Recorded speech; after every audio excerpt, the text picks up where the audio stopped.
ഇന്നലെ കേരള ഹൈക്കോടതിയിൽ ഒരു കേസ് വീണ്ടും എടുത്തു. DA സംബന്ധിച്ചാണ്. ബിജു അബ്രഹാം എന്ന് പറയുന്ന ഒരു വക്കീലിൻ്റെ ബെഞ്ചാണ് ഇതെടുത്തത്. അതിൻ്റെ വിധിയുമായി ബന്ധപ്പെട്ട കാര്യങ്ങൾ നമ്മുടെ പ്രേക്ഷകർക്ക് വേണ്ടി പങ്കുവെക്കാനാണ് ഞാൻ ഈ വീഡിയോ ചെയ്യുന്നത്. ശരിക്കും പറഞ്ഞാൽ 8 ഗഡു DA കൊടുക്കും എന്നൊരു ഉത്തരവ് സർക്കാർ ഇറക്കിയിരുന്നു. പക്ഷേ അത് എന്ന് കൊടുക്കും, എപ്പോൾ കൊടുക്കും, അതിൻ്റെ കണ്ടീഷൻ എന്താണെന്നൊന്നും പറഞ്ഞിട്ടില്ലായിരുന്നു. അപ്പോൾ അതുകൊണ്ട് ചിലപ്പോൾ ഒരു 6 മാസം വെച്ച് എടുത്തു കഴിഞ്ഞാൽ 4 വർഷം എടുക്കും. ഒരു വർഷത്തിൽ ഒന്നേ കൊടുക്കുകയാണെങ്കിൽ 8 വർഷം എടുക്കും. 4 വർഷം എടുക്കുകയാണെങ്കിൽ 4 വർഷം കഴിഞ്ഞതിന് ശേഷം പിന്നെ PF നിന്ന് എടുക്കണമെങ്കിൽ പിന്നെ 4 വർഷം കൂടെ കഴിയും. അപ്പോൾ ചുരുക്കത്തിൽ സമയത്തും കാലത്തൊന്നും ഇപ്പോൾ പൈസ കിട്ടത്തില്ല. മാത്രമല്ല പെൻഷൻ പറ്റിയിരിക്കുന്നവരെയൊക്കെ സംബന്ധിച്ചിടത്തോളം അവർക്ക് പണം കൃത്യമായി നേരത്തെ കിട്ടേണ്ടതാണ്. 70 വയസ്സ് കഴിഞ്ഞ് 80 വയസ്സ് കഴിഞ്ഞവരൊക്കെ ഉണ്ട്. അപ്പോൾ അവർക്ക് എന്നെങ്കിലും DA കിട്ടിയിട്ട് കാര്യമില്ല, DR കിട്ടിയിട്ട് കാര്യമില്ല, സമയത്ത് കിട്ടണം. അങ്ങനെ യൂണിവേഴ്സിറ്റി എംപ്ലോയീസ് ഓർഗനൈസേഷൻ, ആൾ കേരള യൂണിവേഴ്സിറ്റി എംപ്ലോയീസ് ഓർഗനൈസേഷൻ്റെ അതാണ് സംഘടനയുടെ പേര്. അദ്ദേഹം ഒരു സംസ്ഥാന പ്രസിഡന്റ് കേരള ഹൈക്കോടതിയിൽ ഒരു ഉപഹർജി കൊടുത്തു. നേരത്തെ ഉണ്ടായിരുന്ന ഹർജിയുടെ ഒരു ഉപഹർജിയിൽ പറഞ്ഞത് ഒരു ഗഡുവെങ്കിലും, ഈ 8 ഗഡുവിൽ ഒരു ഗഡുവെങ്കിലും മാർച്ച് 31, അതായത് ഇന്ന് 5 മണിക്ക് മുമ്പാണ്, സമയം കഴിഞ്ഞു, 5 മണിക്ക് മുമ്പെങ്കിലും റിലീസ് ചെയ്യാൻ ഗവൺമെൻറ്റിനോട് പറയണം, പലിശ തരാനും പറയണം. രണ്ടും നടന്നില്ല എന്ന് മാത്രമല്ല, പബ്ലിക് പ്രോസിക്യൂട്ടർ ബാബു കോടതിയിൽ ആവശ്യപ്പെട്ടത് ഒരാഴ്ച സമയം കൂടെയാണ്. ഇത് പലവട്ടം ഇപ്പോൾ ആവശ്യപ്പെട്ടിരിക്കുകയാണ്. ആ ഒറിജിനൽ സൂട്ടിൽ തന്നെ ഒരുപാട് പ്രാവശ്യം ആവശ്യപ്പെട്ടു. ഇത് ഉപഹർജിയല്ലേ, ഒറിജിനൽ ഹർജിയിൽ തന്നെ പല റൗണ്ട് പറഞ്ഞ് മാറ്റി വെച്ച് പോയിക്കൊണ്ടിരിക്കുകയാണ്. ഇത് ഉപഹർജിയിലും ഒരു മാറ്റിവെപ്പ് നടന്നിരിക്കുകയാണ്. മാർച്ച് 31-നകത്തൊരു തീരുമാനം ഉണ്ടാക്കി തരണേ എന്ന് കോടതിയോട് പറഞ്ഞപ്പോൾ കോടതി ആ കേസ് ഏപ്രിൽ 8 മാറ്റി വെച്ചിരിക്കുന്നു. ഇതിൽ പരം ആനന്ദ ലബ്ധിക്കിനി എന്ത് വേണം? സന്തോഷമുള്ള കാര്യമല്ലേ? ചോദ്യം, ഏപ്രിൽ 31 മുമ്പ് മാർച്ച് 31 മുമ്പ് തീരുമാനം തരണേ. തീരുമാനം എന്താണ്? ഏപ്രിൽ 8 വാദം കേൾക്കാം, അല്ലെങ്കിൽ അന്നത്തേക്ക് കേസ് മാറ്റിവെച്ചു. അപ്പോൾ ഇനി ഏപ്രിൽ 8 എന്താ സംഭവിക്കുക? ഏപ്രിൽ 9 തെരഞ്ഞെടുപ്പാണ്, 8 വല്ലതും സംഭവിക്കും? ഒന്നും സംഭവിക്കാനില്ല. വീണ്ടും ഇത് നീണ്ടുപോകും. മെയ് 4 പുതിയ ഗവൺമെൻറ് വരും, മെയ് 5.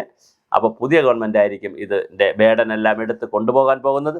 അപ്പോൾ എന്തായാലും വളരെ രസകരമായിട്ടുള്ള ഒരു ഉത്തരവും കാര്യങ്ങളാണ് നടക്കുന്നത്. എന്തായാലും കോടതി പറഞ്ഞിരിക്കുന്നു ഇത് 8-ാം തീയതി നമുക്ക് എടുക്കാം. പക്ഷേ അതിൻ്റെ ഇടയിൽ വാക്കാലൊരു കോടതി ഒരു ചോദ്യം ചോദിച്ചു, ഒരു ഗഡു ഇപ്പോൾ കൊടുത്തൂടെ? ഈ ഉദ്യോഗസ്ഥർ ഈ ബഹളമൊക്കെ ഉണ്ടാക്കുമ്പോൾ ഒരു ഗഡു കൊടുത്തുകൂടെ എന്നൊരു ചോദ്യം ചോദിച്ചു.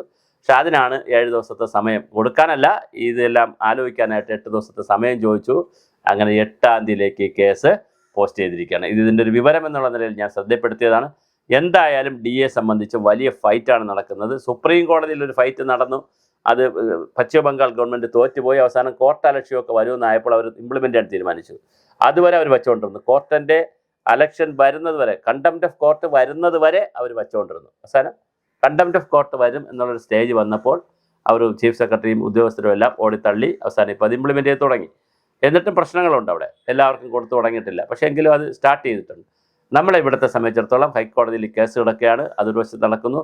8 പ്രാവശ്യമായിട്ട് ഇനി കൊടുക്കുമെന്നാണ് പറയുന്നത്. എന്ന് കൊടുക്കും, എപ്പോൾ കൊടുക്കും, ഏത് അളവിൽ കൊടുക്കും, കൊടുക്കുന്ന തുക എന്നെടുക്കാം, PF എങ്ങനെ ലയിപ്പിക്കും, ഈ വക കാര്യങ്ങളെ സംബന്ധിച്ചൊന്നും ഒരു ഉത്തരവുമില്ല. ഇനിയിപ്പോൾ ഉത്തരവ് വരുമായിരിക്കും.